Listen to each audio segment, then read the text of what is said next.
In the unfolding story of Scripture, nations are not random actors moving through history without purpose. They are positioned, raised, and directed within a framework that God declared long before modern borders ever existed. Among these nations, one stands out with remarkable consistency as ancient Elam, later known as Persia, and today, modern Iran. The Bible introduces Elam early in human history, immediately after the flood. We can read this in Genesis chapter 10 verse 22. The sons of Shem: Elam, Asshur, Arpachshad, Lud, and Aram. From the beginning, this region is tied to the lineage through which nations would emerge and spread across the earth. Elam was not a peripheral territory, it was foundational.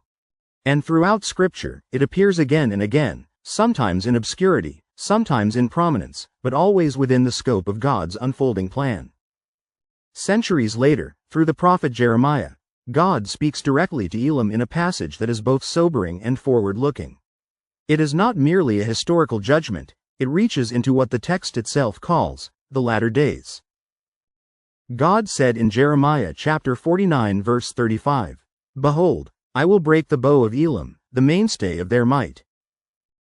The bow represents military strength, the core of national defense and power. God declares that the strength of Elam will be broken at its foundation. This is not a localized disruption. It is global in effect, scattering, displacement, and instability extending far beyond its borders. Jeremiah prophesied, "I will terrify Elam before their enemies. I will send the sword after them, until I have consumed them. And I will set my throne in Elam and destroy their king and officials," declares the Lord. This language goes beyond ordinary warfare. It describes direct divine intervention, God establishing his authority in a region known for resistance and power. Yet, the prophecy does not end in destruction. Jeremiah said, "But in the latter days I will restore the fortunes of Elam," declares the Lord. Judgment, scattering, and then restoration. Not in ancient times, but in the latter days. This raises an unavoidable question. What role does this region play as history moves toward its conclusion? To answer that, Scripture consistently directs our attention to one central focal point: Israel. Jesus himself defined Jerusalem's place in the timeline of history. He said in Luke chapter 21 verse 2, "Jerusalem will be trampled underfoot by the Gentiles, until the times of the Gentiles are fulfilled." Jerusalem is not merely a city, it is a prophetic clock. The prophet Zechariah expands this further. "Behold, I am about to make Jerusalem a cup of staggering to all the surrounding peoples. On that day I will make Jerusalem a heavy stone for all the peoples. All who lift it will surely hurt themselves." The imagery is deliberate. Nations will try to control, influence, or reshape Jerusalem. And in doing so, they will be drawn into conflict and consequence. In the modern era, this is no longer theoretical. Israel has been restored as a nation, and Jerusalem has become one of the most contested cities on earth. Around it, alliances shift, tensions rise, and conflicts intensify. Within this environment, Iran stands out. Modern Iran, occupying much of ancient Persia and encompassing the region of Elam, has positioned itself in direct ideological and strategic opposition to Israel. Its influence extends across the region through political alliances and proxy forces, placing pressure on Israel from multiple directions. At the same time, Iran faces internal strains such as economic collapse, sanctions, civil unrest, and increasing isolation. This combination, external aggression and internal instability, is not unusual in biblical patterns. Scripture repeatedly shows that nations under pressure do not withdraw quietly. They often move toward greater conflict. Yet the Bible reminds us that beneath these visible movements is a deeper reality: God is in control.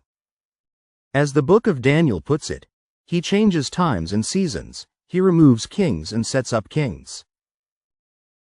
Political systems may rise or fall. Governments may change. Leadership may shift dramatically, but none of these alter the trajectory established by God. Even if Iran were to undergo regime change, whether toward moderation, nationalism, or even temporary alignment with other nations, Scripture allows for such shifts. The identity of the land remains, and its place within the broader prophetic structure is unchanged. As history advances, the Bible describes a moment when global tensions reach their peak. This is not a gradual escalation, it is a convergence. In the book of Revelation, this moment is revealed with striking clarity. For they are demonic spirits, performing signs, who go abroad to the kings of the whole world, to assemble them for battle on the great day of God the Almighty. This gathering is not purely political. It is spiritual in origin, global in scope, and purposeful in direction.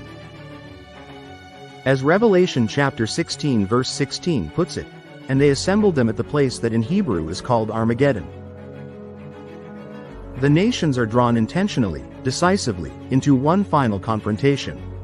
What follows is not a prolonged war, but a decisive intervention. The book of Revelation shows these clearly. Revelation chapter 19 verse 11. Then I saw heaven open, and behold, a white horse. The one sitting on it is called Faithful and True. Revelation chapter 19 verse 15. From his mouth comes a sharp sword with which to strike down the nations, and he will rule them with a rod of iron. Revelation chapter 19 verse 20. And the beast was captured. These two were thrown alive into the lake of fire that burns with sulfur. The conflict that humanity builds towards ends instantly at the return of Christ. Then comes a transition unlike anything before. These transition can be seen by the fall of Satan as read in Revelation chapter 20 verse 2. And he seized the dragon, and bound him for 1,000 years. And the resurrection of the saints as found in Revelation chapter 20 verse 4. They came to life and reigned with Christ for 1,000 years. The age of rebellion gives way to the reign of righteousness. Within this framework, Iran, ancient Elam and Persia is not an isolated player. It is part of a larger alignment of nations moving toward a defined conclusion. Its current instability, its regional posture, and its relationship with Israel all fit within the trajectory Scripture describes, not as isolated fulfillments, but as consistent developments. The Bible does not call for speculation based on headlines, nor does it reduce prophecy to current events. Instead, it provides a structure through which events can be understood without exaggeration or dismissal. Jesus' instruction remains clear. Now when these things begin to take place, straighten up and raise your heads, because your redemption is drawing near. And the final declaration of Scripture leaves no ambiguity. Behold, I am coming soon, bringing my recompense with me. History is not drifting. It is moving deliberately, steadily toward the moment when the nations gather. The Messiah returns, and the authority of God is revealed over all the earth. In that story, Iran is not the center. Israel is not the end. The nations are not the conclusion. The conclusion is the return of the King.